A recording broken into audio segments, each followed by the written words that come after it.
it's not just about numbers. Yeah. It's like a deal can make sense financially, but the other party can still say no to it if they don't feel satisfied about the deal.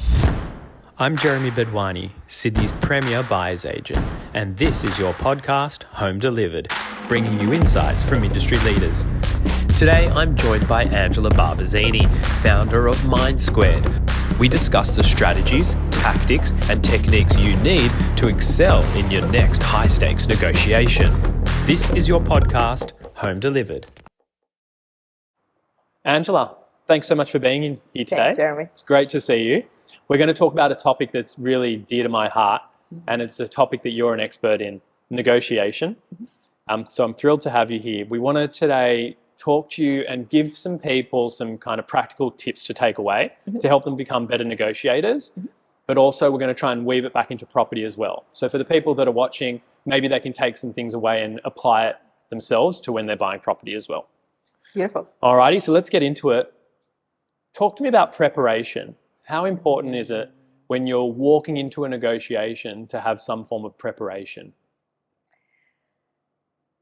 Very good question. To my clients, I always say preparation is 90% of the negotiation. Okay. 90% is the preparation, only 10% is the execution. Okay. So if you've done a good preparation, the execution will go pretty smoothly. But there's obviously a lot to do. Yeah. I can only imagine, like, what are some of the key things that we've got to look for when we're preparing for such a thing? All right. Well, first of all, to understand what type of negotiation it is. Okay. Not every negotiation is obviously the same. There's, if we simplify it at this point, there's the win-lose and the win-win. Okay. There are many in between as well, but to keep it simple, win-win, win-lose. The win-lose is a zero-sum game. Either you get more or I get more. Okay. If in a property negotiation we're negotiating price and that's the only thing we're negotiating over, then either you get the better price as the vendor or I get the better price as the buyer. Sure. However, as soon as we increase the variables that we're negotiating over, we can start trading and the whole negotiation can become more collaborative. It's not anymore a win-lose. So for the preparation, you want to try and understand what variables might pop up. 100%, yes. You want to have a good understanding of like, what are all the variables that we're negotiating over? Yeah. Simply said, the more variables you have to negotiate over, the higher the likelihood of this becoming a very collaborative negotiation. Yeah. Where I can give in order to get. Yeah, absolutely. You've mentioned collaboration a couple of times. I personally feel collaboration when it comes to property is so important. Why do you see that in terms of the negotiations that you do as being important as well? Well, I see it as important when there are lots of variables to negotiating over, when it's a long-term relationship, or when you don't have the balance of power. Okay. But assuming you do have the balance of power, this is a one-off and there are not many variables, then I do not see, then you can come across collaborative, but not necessarily. You need to know that every dollar that you give, it's out of your pocket and inside the other party's pocket, especially if you're not seeing the other person ever again. So is your kind of training at MindSquared about absolutely maximizing the end result? Or is it more about helping people learn how to just get deals done generally? Both. Okay. Both. Yeah. They need to know how to maximize the deal. But the maximizing a deal depends on what type of. So back to your original question, how do you prepare? You need to know what kind of negotiation it is. You're going into. Is it a win-lose? You're maximizing it, obviously, on the one variable that you're negotiating over by opening ambitiously high or low. Yeah. And then knowing how to move, what to say and how to say it, when to say it, and so forth. Okay. When it's a collaborative negotiation, you need to understand how am I going to trade one variable against the other? How do I give things that don't have much value to me, give them away in order to get what is of high value to me? I definitely see a lot of value in the kind of give-take mentality. Yeah. Because when I'm kind of representing a buyer, I'm always trying to prepare by getting as much information out of the other side as possible. Very important. And I definitely see value in the give-take thing that you've talked about there, where if you're just holding all your cards back at the beginning and not giving anything to the other side whatsoever, that can actually hinder the collaboration coming back. That's right. But because you want to create the climate of trust. And it's a law of reciprocity. If I share a bit of information, you're more inclined to share information with me as well. Yes, absolutely. So there's a lot more involved. So preparation is understanding what type of negotiation it is, understanding the balance of power that you have in this negotiation. There's a lot that we could talk about just about how to analyze the balance of power. Yeah. Planning what you're going to say, how you're going to say it, to whom you're going to say it, what are your answers going to be, and so forth. I mean, we could talk for hours and forever about That's this right. topic. That's what I usually do. Yeah.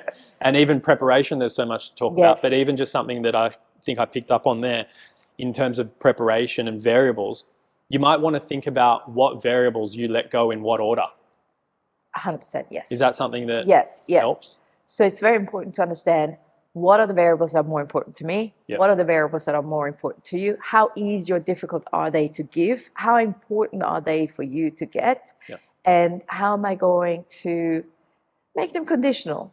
Yeah. Like in a sense of like, if you give, unfortunately, it creates a bit of, people get greedy. Sure. Because you gave it away too easily. Yeah. The other party think, I'm going to have it all my own way. I can get more. Yeah. If she can give so easily, she has more to give. Yep. I have experienced negotiator who gave very little and yet let the other party feel super satisfied about this deal. Okay, so that's really interesting, right? Like you talk about the win-win, and now you've mentioned how people feel. Mm-hmm. The element of having that other side or the counterpart feel like they're benefiting or winning, even if they're not, is something that people need to consider. Yes. Yeah. It's about the psychology of negotiation. Yeah. It's not just about numbers. Yeah. It's like a deal can make sense financially, but the other party can still say no to it if they don't feel satisfied about the deal. Yeah, that's right. And I think like when it comes to real estate agents and for people watching, I want people to try and take away some of these tips and conversation points that you're bringing up that they can apply to their own lives, apply to their business, or maybe apply to buying property. And I think like some real estate agents out there, if you're trying to negotiate against them, some of them are very good at not giving away anything at the beginning. But if you can try and be a little bit disarming and start with variables that are not worth much to you, that you can start to give away, chip away at that, often they'll start to open up and then give you more information. So I kind of feel that people need to understand that you've got to go through like an information gathering process to kind of assess what kind of person you're negotiating against. And that can be part of preparation as well. Against or with. There you go, yeah. Whenever possible, we're trying to increase the complexity of the deal. And by complexity, that has a negative connotation, but it actually is a good thing. Yeah. The more variables we have to negotiate, as I said before, The better. The likelier it is that it will become a collaborative negotiation. Yeah, for sure. Yeah, and that's the thing. I just think people often, again, coming back to property, sometimes they feel like the real estate agent is their adversary. Yeah. And I think if you start there, you're already getting off on the wrong foot. And they can feel that. And then they're going to have their defenses up straight away. That's right. So I think if like, from what it sounds like, if we can help people to feel like we're working on this together, you're going to be on a better starting point from the outset. That's right. Yeah. So this is quite complex stuff, and it can be quite technical for people who don't practice it every day like us, but emotions must come into it at some point. How do you navigate through that, and how do you help people kind of recognize the role of emotions?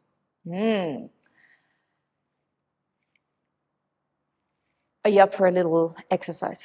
Sure, of course. Okay. Let me see. Do we have anything? Can I have that piece of paper? You can. All right. I've just already given it away. Is that a problem? That was not the exercise. Do you want to be player one or player two? How about two? All right. Okay. I'm player one. Okay. I've been given, assume this is $100, right? Okay. I've been given $100 and I've been tasked to split it with you, to share with you. I can decide, however, how I'm going to split it. Okay. And you will have precisely 5 seconds to decide if you're accepting my proposal or rejecting my proposal. Okay. Right? 5 seconds. Okay. No counter offer, nothing. All you can say accept or reject. If you accept it, you accept the way I split it, and you get that amount. Okay, so you're deciding how it's I'm split. deciding, right? I just have to say yes or no. Yes or no, pretty much. Accept or reject. If you reject it, however, Yeah. then we both don't get any money at all. Is that clear? Very clear. Yeah. If I reject it, Yeah, you get nothing, I get nothing. exactly. Okay. All right. Like, I don't have a pen right now, Sure, but sure. You've got a I number decide. in mind. You've got a number in mind. Exactly. Yeah. Okay, okay. All right. So the decision is the $100.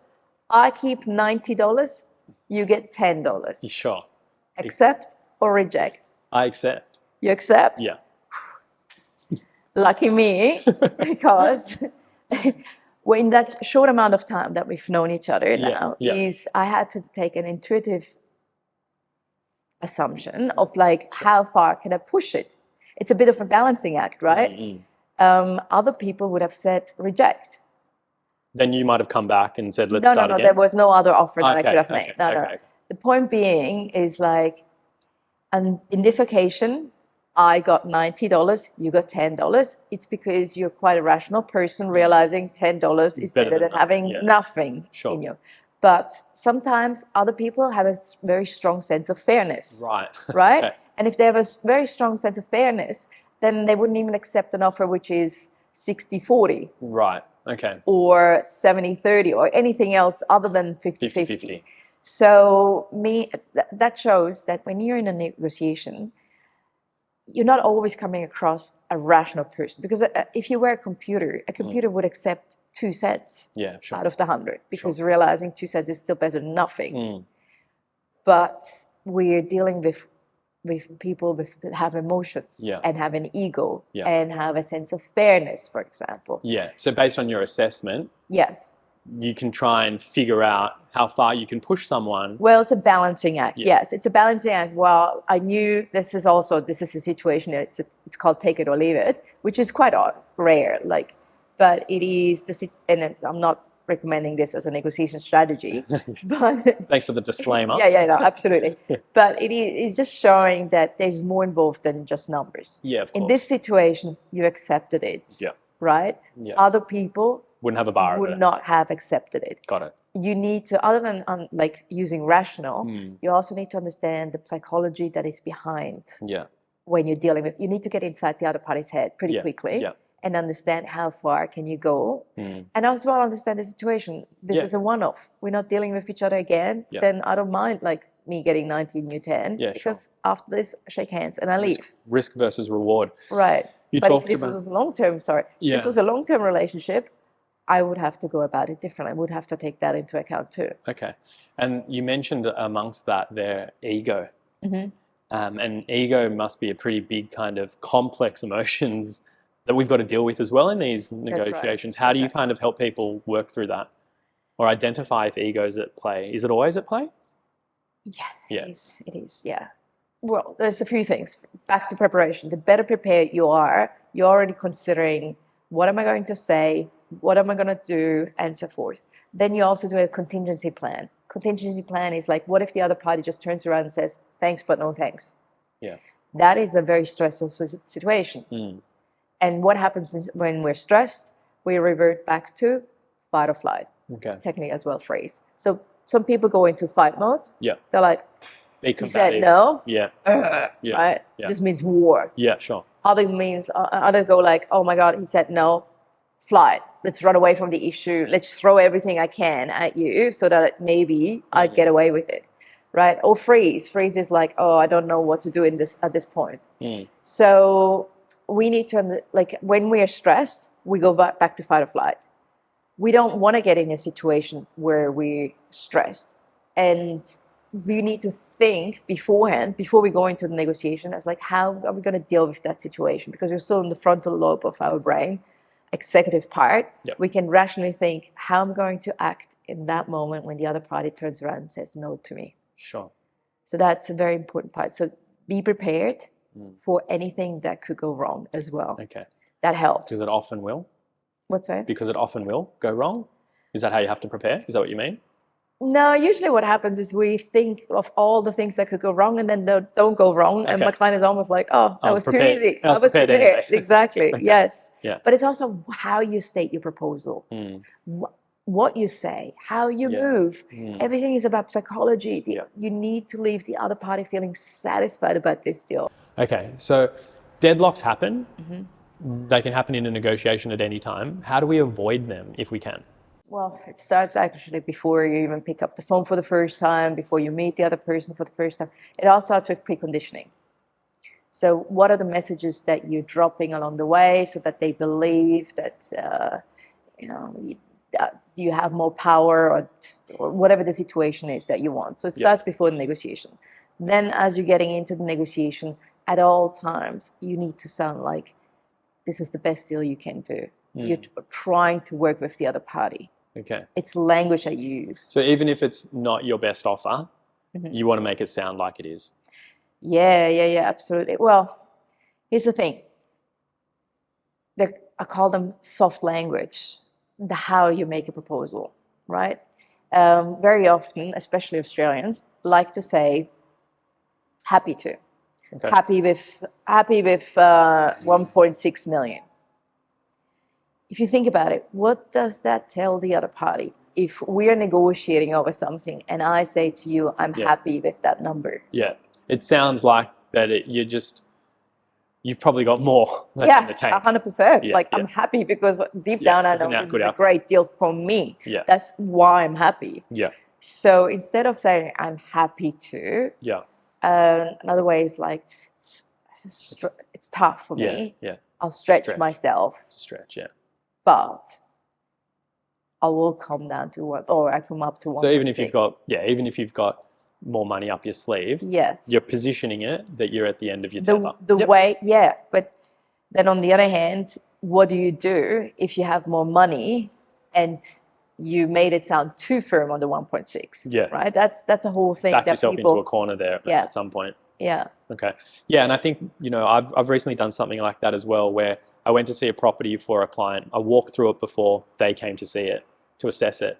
And I thought it was practically perfect. And when the real estate agents asked me about it, I said to them off the bat, I think it's going to be too expensive.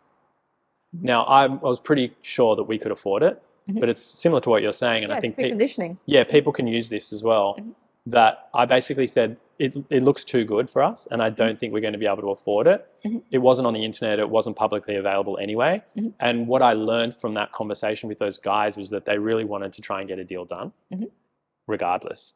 And so after I left it quite open, they started to try and figure out where we would be on price. But I asked them further questions, so they gave me the information as to where the owner was on price. So they gave me the number first, and I was able to use that to my own benefit. How do you feel about acting first? Ooh, who should go first? Yeah, in a negotiation. Okay. We're doing another exercise? I was looking around for something, yes. But it works better if there are more people here. Well, tell me how you kind of feel about it. Okay. That's one thing which is debated a lot. Okay. It was like, who should go first in a negotiation? Yeah. I believe you should go first. Whatever the situation is, you should go first. So regardless of what side... With an exception, which I'll bring up in a second. Regardless of what side you're on? Regardless if you're the buyer, the seller, whatever the situation, I want you to go first. Okay. Why? Yeah, sure. And the why is, it's called anchoring effect. Yeah. Which is massive. Yeah. You hear a number and then you get conditioned by that number. Straight Let's assume there was a jug here, and it was pretty big, and I filled it with M&Ms. Yeah. And then I said to you, just guess how many M&Ms are in there. Oh, by the way, most people assume there are like 3,000 in there. But how many do you think? Chances are high you will be in the thousands. Yes. Now, at the same time, let's rewind, and I put that jug with the M&Ms here, and I say, most people think there are 300 in there. But how many do you think are in there? Chances are you will be in the hundreds, right? Yep. Because that number anchored your thinking. So if I go in and I put down a number, you will most likely, the other party, will start opening ambitiously high or low from that number that I anchored them with. So it's got a psychological effect. It has a huge psychological effect. Now, most people don't feel confident. What if I make a mistake? Yeah. Well, here it comes back to preparation. Yeah, of course. Where what do you buy these days when you don't have the information online available? You can buy a carpet, a fridge, a secondhand couch, a house, everything. You have enough information to do your preparation, to have an understanding what it is approximately worth. And then if it's a win-lose situation, what you do, you open ambitiously high or low, and you anchor on that number. And I think a great example of that in this market in Sydney are Sydney price guides for houses and apartments. Real estate agents set a price guide. And at the moment, I think they're confusing a lot of people as well, because price guides currently are going out there at a certain number and often coming down a couple of weeks later. Yeah, I saw that too. Yeah. You've seen it, right? Yeah. So I guess you have to know your research and have a bit of an idea about what the item that we're discussing, if it's an apartment or a house or anything else, you have to have some idea of what it's kind of worth. And then you've got to figure out if you're going to go first or not, and if the price guides are even relevant. Because you can kind of go in there and offer a price on a house. And I had someone the other day literally trying to buy something in Bondi actually. And he said to me, what do you think I should go in with the first offer? Now we weren't talking about me representing him, but he was just literally asking me, what do you think I should do for my first offer? And I said, mate, like, you've got to ask a lot more questions first before you put the offer out, if at all. You need a lot of information. So you need that research, right? You do. That's part of the preparation. Absolutely. Yeah. You know, that's part of understanding what the balance of power that you have in this negotiation. And as we all know, knowledge is power. Yeah, absolutely. The more knowledge we have, the more power we have. So do you personally measure the success of a negotiation by what you got, or is it more about the greater sum of the negotiation and the other parts as well? Or is it just what you personally got out of it? What I personally got out of it? Well, it's about value at the end. Okay. How much value did you generate? And value can be money, but it can be time. And there can be intangibles involved as well. So you need to decide, what are you trying to achieve, and did you get what you wanted? Okay. Yes, absolutely. If you're not getting what you want, do you ever walk away altogether and close the door? Or are you always trying to get some kind of an outcome? No. Back to preparation. What you do is you understand your walkaway points. Okay. Before you walk into this negotiation, you decide how much or how little, from what point on am I rather walking away than accepting this deal. Okay. So that's very important to have that understanding before you walk in. Okay. So you're basically saying for every negotiation, you should have some kind of walkaway point where you wouldn't do a deal under any circumstances. That's right. Unless you get something else. So that, again, if it's a one-off negotiation where it's like one variable that we're negotiating, it's pretty clear. That's a simple negotiation. Walkaway point from your end. As long as we're in between those, we can do a deal. It's a bargaining range. But as soon as it's a complex deal with many variables, then I can give on something in order to get something else in return. So the walkaway points become a bit more blurred as long as I get value somewhere else. Yeah, got it. You've mentioned the balance of power a few times. How do you even shift the power to be more in your own favor? All right. Well, what gives you power? The easiest one to get is knowledge. By having knowledge is power. By asking a lot of questions, by doing your research, by understanding who you're dealing with, by looking them maybe up on LinkedIn and so forth, knowledge is power. That's an easy one to increase your power. It's an easy source to increase power. Another one is to understand the timeline. Time. How much time pressure do you have? How much time pressure do I have? The less time I have, the less power I have. Got it. It's simply said, if you need to sell because you bought already something else, that decreases technically your power. Got it. If I'm aware of it. Yeah. So I always want to understand what your time pressures are.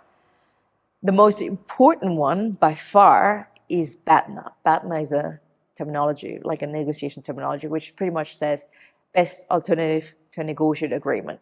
Big word just to say, what's your plan B, C, D, E, F, and G? Okay. Like the more alternative options you have, the more power you have. Okay. Meaning, like if you're the vendor and you have 15 people interested in your house, happy days for you. Yeah. The balance of power is in your court. If, however, there are 15 houses available. That are all similar. They're all similar, and I'm one of the few buyers. Then the balance of power sits in my court. So we always need to understand what are my alternative options, but as well, what are the other parties' alternative options. If you can do that, you're stacking the odds in your favor. That's right. And I think that's what negotiation ultimately is about. It's about trying to understand as much as you can, gather as much information as you can throughout the whole journey of the process. That's crucial. And stack the odds in your favor as much as you can too. But like you said, know your walkaway point, know the best case outcome too. And if you can kind of do all that, it's been a short conversation today, but if you can do all of that, you're most likely going to come out on the other end feeling like you've actually done better than maybe the other side. But very important, you want the other party to feel, you need to swallow your own ego and make the other party feel like they got an amazing deal, that they got the best possible deal they could have gotten. Yeah, I think that's a great takeaway. I think if people can work towards making the other side feel empowered, that they're racing to take the deal, but it's the deal that you wanted, and help them feel like that, deals are going to come together a lot more easy. That's right, Yeah. So before I let you go, there's one thing I wanted to ask, and it's a question I'm asking everybody. It's about property, and I want you to imagine there's no barriers, no limits. You could buy any property at all in Australia. If you're in that position, what would the dream be? What would you buy? No limits. Yeah. I'd buy a house in Sydney, which is in between Bondi and Tamarama on that hill, north facing, with a garden, with a balcony terrace, entertainment terrace, overlooking the ocean. Beautiful. With 4 bedrooms. Amazing. I love it. Thanks again so much for coming in. It's been great speaking to you. I think everyone's going to have learned so much from it. So I really appreciate it. Thank you. To hear about the great work you're doing at MindSquared. Thanks again. Thank you, Jeremy.